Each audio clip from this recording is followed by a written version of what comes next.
What's been your toughest deal? I guess the toughest deals are the ones that don't close. Yeah. It's like solving a puzzle. If you can't solve the puzzle, I'm a competitor, so I get pissed off. What's worked for you and how'd you go about it and what have you learned about it since? I guess where my mind goes with that is if you don't know how to get into the game really, find a way to bring value. And then where do you want to take Capstar? I would like to see Capstar go is keep it lean and mean and really work with people who are competitive and who are loyal. In these last 5 years or last 4 years, what's been your biggest success story? I would say the opportunities that I get to flip property. What's been your best flip so far? I would say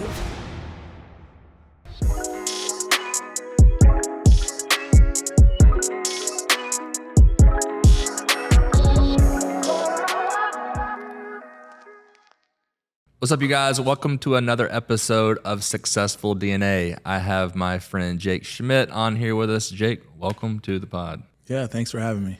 So you're a stud dude on Instagram and in the real estate world and realty world. So let's do this. Let's start for people that don't know you. Let's say you got stuck in an elevator with a random person and they asked you the question, hey, what's the Jake Schmidt story in 5 minutes or less? What would it be? Yeah, I guess I could do that. There you go. So growing up, born and raised in Rochester, New York, recruited out of high school on scholarship to play lacrosse at the University of Tampa. Ended up playing 5 years there. My sophomore year. Is it a requirement to go to Tampa? You must live in New York before? Yeah, in New York, Okay. Jersey, or Pennsylvania, Massachusetts, yeah. But yeah, anyways, ended up playing 5 years there. My sophomore year, ended up tearing my quad, so redshirted. Came back, did my bachelor's and master's there, finished up the master's end of 2017. As I was finishing up the master's in entrepreneurship there, one of my professors basically said, hey, Jake, your business is gonna fail. There's no feasibility. You're going nowhere with it, so you might as well get a real estate license. And I was catering at Fresh Kitchen at the time and then playing poker at the Hard Rock. And July 2017, they were running a promotion. Every 50 hours you play, they give you $500 just for sitting at the table. And I sat at the table 172 hours that month, just waiting for the nuts to go around. Ended up getting, putting that money towards the real estate licensing. Got that in August 2017, kind of tried to learn the game, too stubborn to join a team.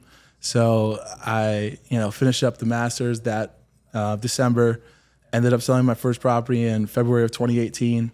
I think I sold 9 properties that first year in 2018 just by littering my business card around Soho.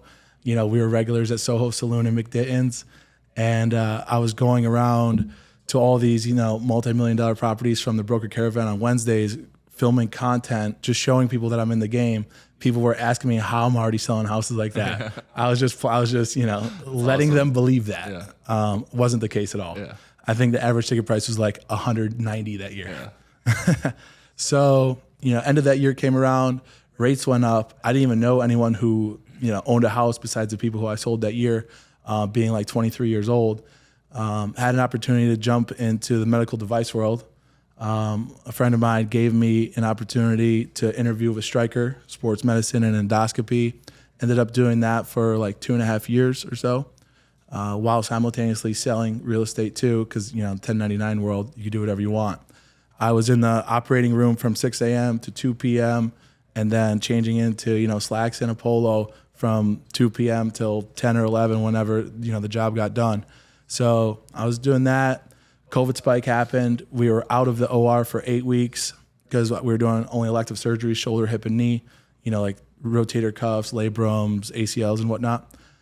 And I had the 8-week window of driving myself crazy at home, not knowing what to do during the quarantine. So I created kind of a marketing channel for my real estate world. And then all the calls came in from New York and Jersey. I actually looked up my old roster from the 5 years I was at school and called off everyone in those states. It was hey, I know it sucks up there and you probably want to move back down here. And, I think maybe 5 or 6 sales came from that. And I was maybe I should just stop being in the OR. What am I doing? This is my true passion. And then the end of 2020 spike happened, 2021. And then, the middle of 2021, I was I feel like I'm kind of losing money in the substerile trying to juggle the two. So I bet on myself and, resigned from Stryker in August of 2021. because I had business that I couldn't handle, organically kind of built out a team. There was, I think, 4 of us at the time. And then eventually I started just building up this team around me because of business that I couldn't really manage or handle, and I wanted to service people the right way. And then eventually in 2022, I teamed up with a couple guys and we launched Capstar Real Estate, which is the brokerage now, where we basically just moved our team into, what Capstar is now today, like a hybrided wholesale retail brokerage model. And kind of the rest is history from there. It's been fun. We're just past 2 years since we opened that up. So actually it was like 2.5 years or so. That's awesome, man. Yeah. And then explain that a little bit. Explain like what makes Capstar unique. Yeah. So our initial pursuit for what Capstar was to build out like a big box retailer on the, brokering side, like a Caldwell or a Keller Williams or something like that. And, because I had the retail arm, my other, I would call him a marketing guru, Gabe. He was really like the wholesale arm. And then we had the legal, Bishoy. And the 3 of us kind of worked cohesively building this brokerage and also like an investment firm on the side where we had a team of Costa Ricans. We had 13 Costa Ricans working under Capstar in our CRM, really just doing direct to seller lead campaigns in Gabe's system. And then from there, we kind of like fizzled out and we would get creative on what kind of deals we were taking down, whether it was like a creative finance deal or, a wholesale deal, wholetail, or even bring it to the retail side. So we were kind of building this lead funnel machine, if you will, on the wholesale and retail side, where a lot of the other retail brokers are just more focused on, hey, carve out a farm and go sell that farm, go door knock. Like that's not how we do it. We were digital door knocking, more or less like a millennial approach. It was a super fun like concept because it was new and is something that no one really has done before. So us kind of having that intellectual challenge is what made Capstar what it was, I would say. And what's your average or more typical creative finance deal that you've been putting together? I would say leading with seller financing, right? If we could do seller financing, obviously that's huge. This market now is a little bit different, but when the inventory was much lower, the direct to seller campaigns were a little bit more lucrative because we could come to these people with a buyer hot and ready already for them.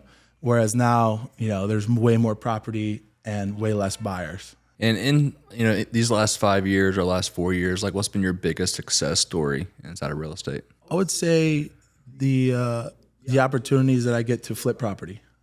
When I have... What's been your best flip so far? I would say it was a hoarder house, actually, directly next door to the house that I built for myself today. It was a super unique, just entire setup where this is in Northeast St. Pete, right in the Gateway. I was living on this road, and then across the street from me, there were these people that lived in their mom's old house. She had passed away, and they wanted to move out or at least open up some capital for them.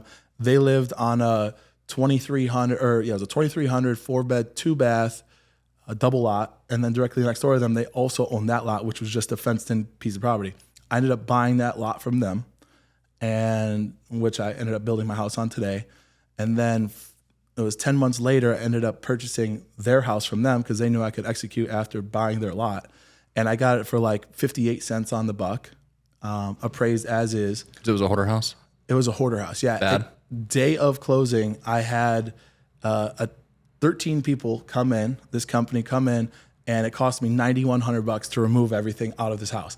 I told these people, hey, wipe your hands clean. Here's your closing, and we're good. And it cost me $9,100 to remove everything out of that house. Anyways, it was a huge project. I mean, we're talking a 14-month project. What'd you buy it for? I got it for $284, and we put in, I think, $270, and then ended up selling it for $785. Nice. Yeah, and I learned a lot through that process. Is that one of your first ones? That was, the first big boy one. What'd you learn? I learned project management for sure, how to structure capital. That was my first deal that I raised private money. I actually had to raise a secondary lien on it so I could pay off the initial investor because I gave her like a 12-month balloon. So I basically exchanged who was financing the deal. That was super fun. Mm-hmm. But all in all, it worked out. And then today, moving forward, like not even a month ago, I'm taking on just about an identical project right across from 16th on 88th Ave, sourced from a wholesaler. Similar project, turning a 2,400 square feet into a 3,100 square feet residential redevelopment. And it's basically like a spitting image product.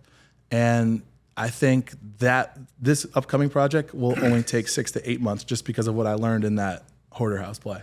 I think a lot of people that listen to the podcast, obviously a lot of real estate investors or some people that want to get into real estate and might not have the capital or funds to do so. So let's talk about the private capital, whether that one or one of your first ones that you've used, like for people that say, I don't have any money, which is a horrible excuse, right? And so like, what's worked for you and how'd you go about it and what have you learned about it since? Yeah, I mean, I guess where my mind goes with that is if you don't know how to get into the game really, find a way to bring value. Learn all of the different, lanes of executing a deal, and then find a way where you could maybe tap into resources, or you could spend your time and energy helping them, whether you're boots on the ground, whether your dad has $100,000 that he's willing to help you invest into something, whatever that is, whatever it looks like for you, find a way to bring value to someone and just be a sponge and be on the team. For example, on the play that I just mentioned to you, the deal that I'm taking down, I have a secondary lien holder who just put up the money for educational purposes. Like, he put up the money so that he could learn the game, and I'm giving him the playbook from top to bottom on everything from how I structured the debt, how I took the deal down, how I negotiated, the floor plan, the remodel, everything in the game. He's just learning by getting in, and he wants to get going in that space, and that's his way in the door. That makes sense. What's the most amount of projects you've had going on at one time on a flip standpoint? From the flip, just 2. Okay. Because that's so even 2. That's still 2 crews and 2 sets of subs sometimes. Like, how hard has it been to find subs and work through that arena? Definitely hard, because I heard this before and it's always stuck with me, and time again it gets proven. You get 2 of 3, never all 3. Yeah. Price, quality, and time. Right. You've heard that before. Yeah. Where you either get someone who's cheap but they're fast and the quality's or you get someone who's really fast and then the quality, everything's compromised one way or another. Yeah. I think it's hard. I was telling you earlier, we have, I think, like 75 construction projects, and they're more like not complete style flip projects. They're not, I would say they're probably $200K average projects, countertops, paint and cabinets, but more of the money is going to pickleball court, it's going into hot tub, going into, pool heater, whatever it may be. And that's been tricky, in multiple markets across, the more you can do it, the more you can find quality subs and they just be on your team. And they start to learn that you're going to send them properties, you're going to pay, you're going to pay on time. Right. It's a big one for them. What's been your toughest deal? In terms of brokering? Yeah, brokering. Geez, the toughest deal. It's kind of hard to say because there's tough elements to just about every deal, but I guess the toughest deals are the ones that don't close. Yeah. Because you spend a lot of time working it, and it's like solving a puzzle. Yeah. And if you can't solve the puzzle, I'm a competitor, so I get pissed off. Yeah. And those are the ones that I say are tough, but I forget about those. Yeah. So especially when it's not your fault, like it's nothing you can control. Right. Yeah. It's lending, it's appraisal, it's whatever it may be. Something always happens. Yeah. On the lending side especially. I feel like, I think we've closed on 15 homes or so independently, just my wife and I. And I feel like all 15 are just like the day before closing. Oh, we forgot about this. Like, why didn't you ask me that 2 weeks ago? Right. But, it's the underwriter. It's not even the loan officer. Yeah, that's the thing. Yeah. With financing, you need people who are just dialed in. Yeah. So you could set the stage accordingly. How many people on your team now are in Capstar? There's 13 with Capstar. Okay. And that's a blend of residential and commercial. Haven't publicly announced the commercial arm, but we launched that 3 months ago. Oh, cool. I have a partner out in LA who brokers in Cali, Florida, and Tennessee. And he came on as more or less the someone who's running point in that. A good Irish name, Jovan Jokic. There you go. Serbian guy. And then where do you want to take Capstar? I think where I'd like to see Capstar go is keep it lean and mean and really work with people who just get it, who are competitive, and who are loyal. I think that's the biggest thing for me. Like, I've been through 5 different brokerages before starting Capstar, and it had nothing to do with my loyalty. It's just me, chasing that shiny object. Like whether it was the 100% commission, or it was the lead flow, or it was the branding play, whatever that was. I realized that at the end of the day, it's about working with the right people and having loyalty to them, people you could rely on, and so on. So that's the environment I want to create, just a competitive, loyal environment. And in a competitive arm of, the realty game, how are you competing for agents, and kind of like, what do you think agents should look for as they're, whether they're new or whether they've, done plenty of deals and they might be looking for a switch? What should they be looking for? What's up, you guys? I wanted to introduce to you our done-for-you Airbnb investing service called BNB Turnkey that has massive tax implications. It's basically an investing service that allows you to invest in cash flowing Airbnbs and not do any of the work. It's best explained in 3 phases. Number 1, we find, analyze, and underwrite the property. In phase 2, we handle all the interior design and construction. And then phase 3, we manage the property on the back end. The best part is most of our clients qualify for the short terminal loophole of the IRS tax code. This allows for average clients to write off over $200,000 in depreciation on their tax bill. For more information, click the link in the description to connect with our team. As always, thank you for listening, and I hope you enjoyed the rest of the episode. The first part to that question, I'm really not looking to recruit agents. It's more or less organic. If they come to me, we vibe out. Yeah. They understand we're on the same flow and have the same mentality. Then sure, let's run. Let's run fast. And the latter part of that question, what should agents look for? I would say, look in the mirror and where are your weaknesses? Because there's different parts of the game that people are good at and not good at, obviously. Yeah. If you understand how to sell a home, then maybe you don't need that trainer who's going to teach you A to Z on that particular aspect. If there's a broker that you jive with who is a dynamite marketer who could help you with lead gen, most of the case, most people need lead gen. Mm-hmm. It's the heartbeat of the business, right? I would say those 2 things. And then lastly, just find a home. Yeah. Find a place that feels like this is where I want to be. Yeah. We launched our realty division last year. And I was telling you, here and Scottsdale, where we only have, our agents, and you hit nail on the head, I think, where we wouldn't, if you're looking for somebody that's going to have the head agent that trains you and holds your hand, we wouldn't be a good place for you. That same here. Yeah. Yeah. But what we provide is leads. I mean, golly, just launching it, our realtor in Pinellas County, I think it was closed 42 homes so far this year. And she's a brand new realtor, but she was already working for us, so she knew real estate. Mm-hmm. I think there's not that many first-time realtors that can sell 42 homes their first year. Absolutely, yeah, that's great. And then you got a lot of other stuff going on too. Let's dig in there. Let's talk about Tampa's prized possession, Cousin Vinny's. How'd you get involved there? Long story short, I was buddies with... Long story long. We got plenty of time. All right. So the partners, the initial crew, Vinny Andriotti, Russell Leone, Anthony DeSimone. Italians right there. Yeah, a lot of vowels. Yeah. Anthony, known as AJ, him and I played lacrosse together. He was a senior when I was a freshman. We both played attack. Him and I built this great relationship, all along these years.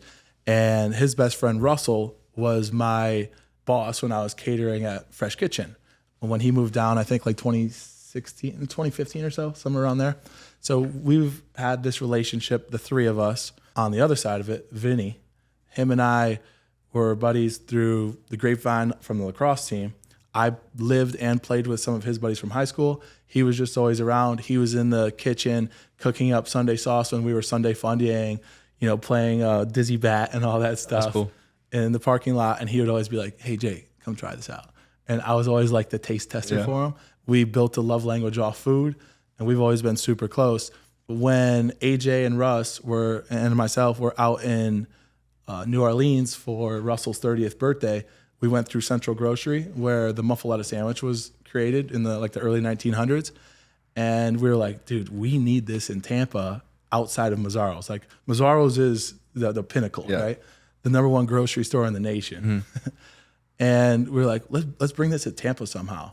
And then Vinny was always like peppering me like, hey, what do you think about this menu? I want to do a food truck, this, that. So we always had this thing. And I was like, Vinny, what do you think about doing a deli someday? He was like, I love it. I mean, vodka sauce, like cutlets, this is what we do. Yeah. Like this is home. And so I was like, let me coordinate this breakfast. I put this whole team together just to see if we would all kind of vibe out. And sure enough, they did. And then the next day, Vinny cooked for the two of them. They called me on the way home like, yo, this is it. Like, this is legit. Let's put one foot in front of the other. So we ended up creating this menu, meeting up again, creating this menu of like staples that we find in the delis back home. We're all Italians, all from New York, all living down in Tampa now. And so we put this menu together of like the staples that we would typically find. We looked for space. Vinny found this like commissary kitchen in Seminole Heights that we ended up signing a lease for. We joined some funds and we were like, let's see what we could do. I had a nightlife promotion company at University of Tampa called Traditions. Shout out. We skipped over that. Yeah, hashtag stick with traditions. That was a fun project. We just made deals with bar and club owners in college trying to get free drinks, and then it turned into something where we could make some money. That's cool. Anyways, built up this this Instagram profile of like 6,000 local organic UT USF followers from 2016 to 2020. And they were all like, my age, our age at the time, 18 to 25. This Instagram page that we had. Is it still out? It was, no, I'm getting there. Yeah. I'm getting there. And had this page, ended up wiping that page completely clean. Now, Cousin Vinny's Instagram page was born. Oh, nice. So we came out of the gates with like 6,000 followers, and it was kind of like people are like, wait a second. Storm. Yeah, so we ended up shooting a bunch of content in the Hyde House kitchen. Vinny and Russell, did their thing, cooked up in that kitchen, and we took a bunch of photos and ended up putting those photos on the Cousin Vinny's Instagram page that was just born. And everyone's like, what is this? Like, who is this? What is this? Yes, we need this. Yeah. And so we ended up having like an immediate following for Ghost Kitchen, where we were only open for service Saturday and Sundays, 12 to 4. And we had people literally pre-ordering a sandwich on Monday and Tuesday for Saturday and Sunday. So I think we opened up 8 different slots for ordering every 15 minutes because our production couldn't keep up. And we would fill up our Saturdays and Sundays by like Thursday. It was crazy. Like I don't know many people who I typically don't pre-order a single meal, like a catering meal or something like that. Sure.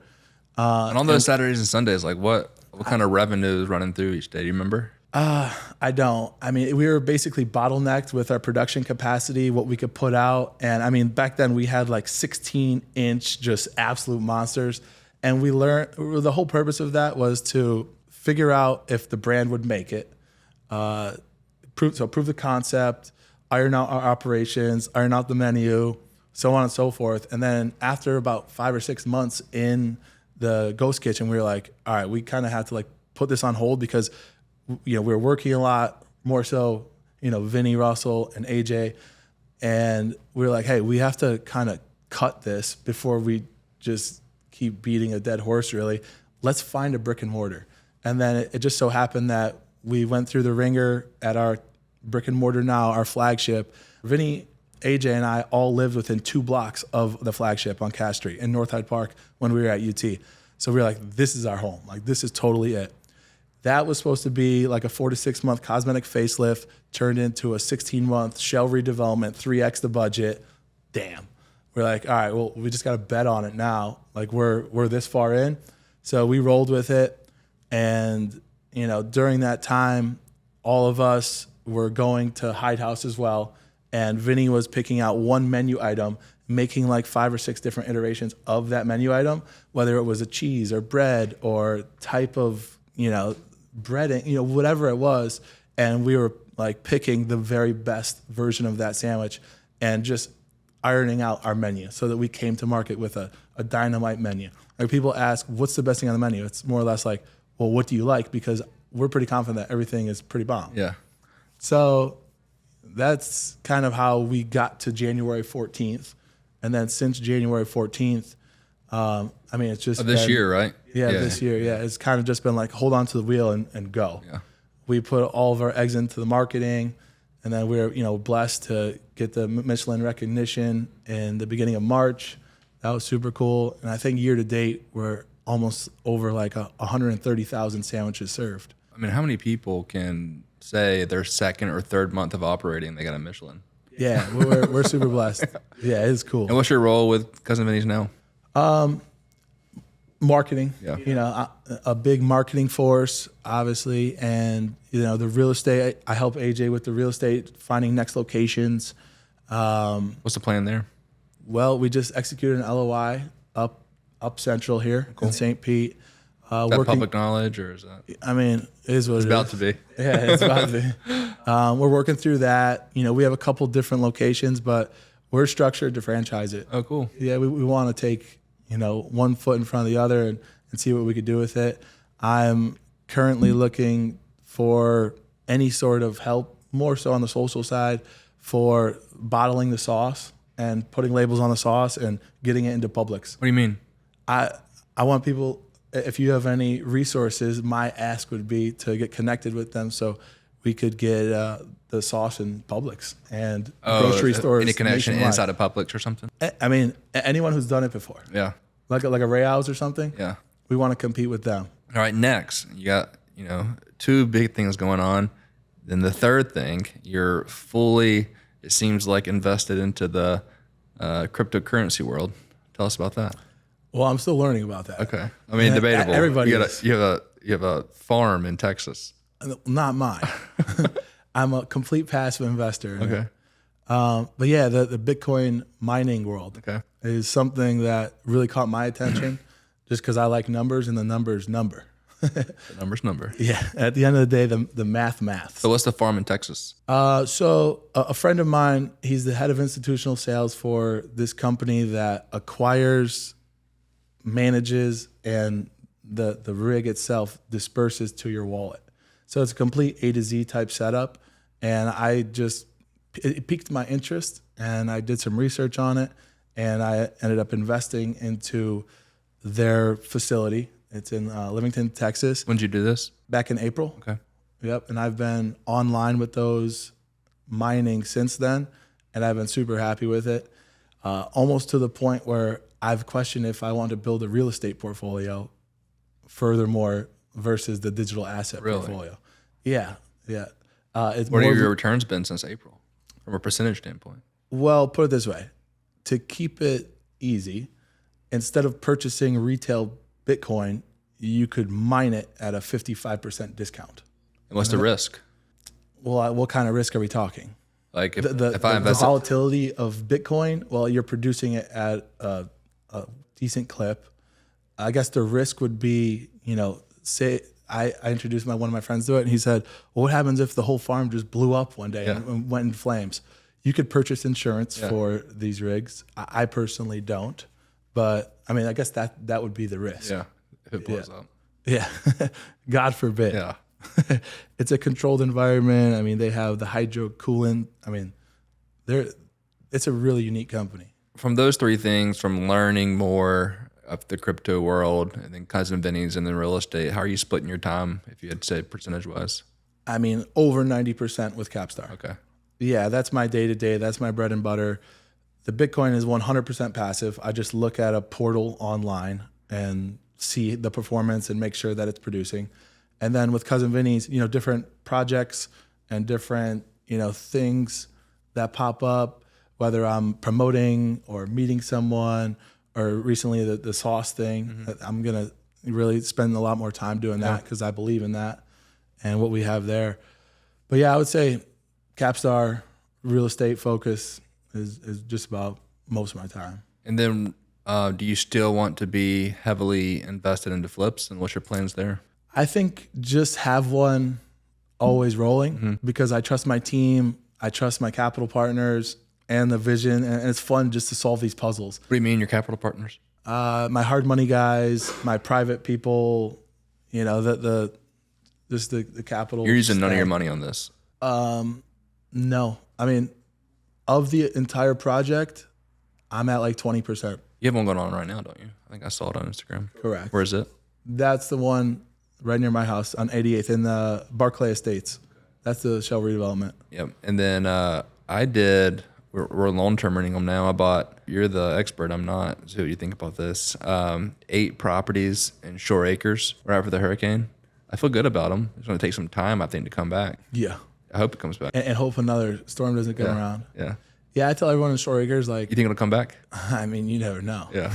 But with Shore Acres particularly, I would only go new construction. Yeah. Because I actually had a client of mine, you know, God bless her. She bought her dream home from Connecticut, New York. I told her to be aware of what could possibly happen.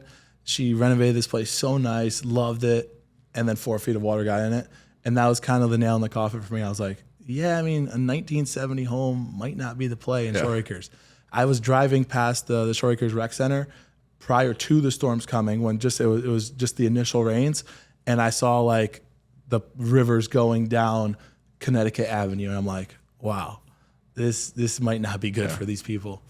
And, you know, I know a lot got damaged over there. So I'm only going new construction over there. But it's such a great place to live. Yeah. It's been, I think our long-term rents are like 1.2 purchase price right now from a 1% basis. Nice. So we just long-term rent them and then hope a storm doesn't come. But, yeah, no, we got lucky this year. Yeah, and nothing hit this year. I feel like if I can get to like March of this year, there's 2 that are leased to owned right now, so that'll be good. Oh yeah, that's nice. So fingers crossed. And then, how do you want I agree with you on the bottle experiment. How do you want that to play out? Well, it's a venture I've never done before. You know, a rookie restaurateur, just like the rest of us. We're kind of just taking it all in and rolling with the punches as we go, trying to be strategic as possible. But I'd say, you know, best case scenario, trying to manifest it.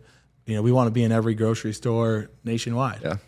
And then we want a knock on 1331 West Cass Street from like a Kraft Foods or like an Iberia Foods and be like, hey, we want to put your sauce under our wing. Yeah. And we just sign off. That'd be sick, dude. Yeah, that would be ideal. What's speaking, we were talking about hurricanes and talking about the real estate locally. What else are you seeing from a macro real estate perspective in Tampa Bay? Supply, demand, where are things? Yeah, I would say daily right now, I'm hammering sellers on the representing buyers perspective. And on the other side, with a couple listings I have, not much activity. When you do get activity, it's very like shy. Yeah. People aren't engaging as much. So if you have anyone who's slightly interested, you really have to latch on to them. If you have like a hook in the mouth on a buyer, what can we do here? Yeah. Like initiate some sort of offer. I'm telling these buyers, hey, just put something out there that's not going to completely slap my seller in the face, and we'll see if we can work with you. Yeah. And I think the thing is to make a win-win situation from both perspectives. And for me, I just like to educate my clients on, hey, I can't tell you how the market's going to move, but I can tell you how to read the market. Yeah. And these are your options if you do X, Y, or Z. Yeah. And that's where I think, every broker should be. We went and looked today, right off of downtown, kind of next to the Vinoy. There's a 10. The bed and breakfast? Yeah. It's just like they're never going to, it's on the market for a year and a half. Too high. Yeah, 2.9. Was it 2.9? Yeah. And then it's being managed by a mom and pop, and they're just not managing it appropriately. And, but you can't add F&B because it's in a neighborhood district. Cool property though. Yeah, sick. I was thinking the same thing you just said. Like, how low could you throw it to like not slap them in the face? I mean, they bought it 2.5. I think we underwrote it too, and it was just north of 2. Yeah. To really be comfortable. Interest rates. How you feeling about those? Well, that's always tricky, right? I know it this way. A lot of the luxury world and the luxury real estate market, the big cash buyers, they're still spending. And I think because of that, I always like to look at it from top down. And, those guys who can afford a $5 million house, they're doing something right. and they know something that the people who might only be able to afford a $300,000 house can't or don't know. And those guys are still spending. I think it's because they're optimistic about where the market's heading. So, maybe it's not a great time to buy and the interest rates could kill you now. But I really believe, what's that whole cliche line? You date the rate, marry the house. Yeah. Right? I do believe in that because you can always refi. I could crush sellers now. You could get it at a great purchase price below appraised value today. And then once the rates go down, you get way more buyers in the game. I think I have at least maybe a dozen and a half to 2 dozen buyers sitting on the sidelines that don't want to listen to the fact that this is a great time to purchase. I think this is one of the best purchasing opportunities, at least for the next 3 to 5 years in real estate. Yeah, I agree with you. And even because this is what's going to happen, because I'm doing it myself. I think since 2021, we bought and sold, and we still have 12 Airbnbs. And I haven't refied a single one of those. And so, or I haven't sold them, I haven't 1031'd any of them. And so, if rates start creeping down, I'm a buyer again. And I'm selling, either selling one of those or buying something. I'm still buying. We bought 7 this year, just for tax purposes. But that's what's going to happen is people aren't moving right now, but it's going to move. And then you're going to be in bidding wars again. Right. Yeah. And on top of that, what a lot of people aren't even thinking about is the whole thing with the NAR settlement last August, where sellers kind of played it where I'm not paying a buyer's agent. Mm-hmm. It's not practical because the seller has the equity to pay the agent, and that's standard, or it has been at least.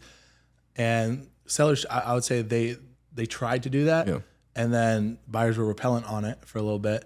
So I think once the market does turn again, a lot of buyers aren't cognizant of the fact that they're going to be paying that 2%, 3% broker fee that they're not going to be paying now. So it's an additional 2%, 3%. And I think that 2%, I'm biased because I am a broker, but I know the value that I provide to buyers. Yeah. Right? Where a lot of buyers will turn their head and say, oh, no, I don't need you. Yeah. And then they're going to end up shooting themselves in the foot because they didn't want to pay that 2% or 3% to the broker. So it's going to be interesting to see how that plays out because they're going to be paying more, maybe even that cash difference that we saw a lot in the COVID era, on top of the broker fee that a lot of sellers are going to be driving their foot down on and say, hey, I'm not paying a buyer broker because now we have 5 buyers at the door instead of one that I've hopefully getting. Yeah, it's going to be interesting. Well, man, your story is awesome.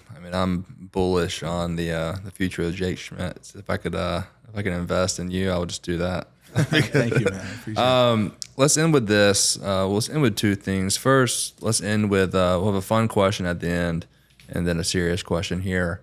With everything, especially whether it's you, cousin Benny, the successful people that you've bought and sold houses with, with the podcast being successful DNA, what's in the DNA of those people that have made them successful? If you had 2 or 3 things.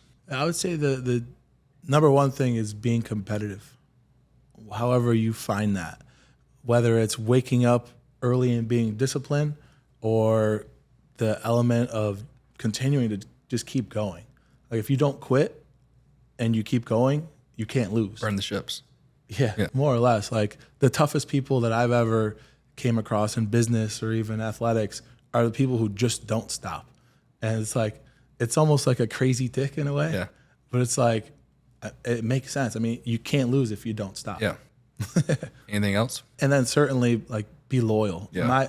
I have a kind of this thing I came up with. I don't know where or how, but I always say it to my University of Tampa mentees. And I have a group of 4 mentees at University of Tampa. It's my way of giving back. It's fun. I help them build their businesses and however I can, whether I'm connecting them with people.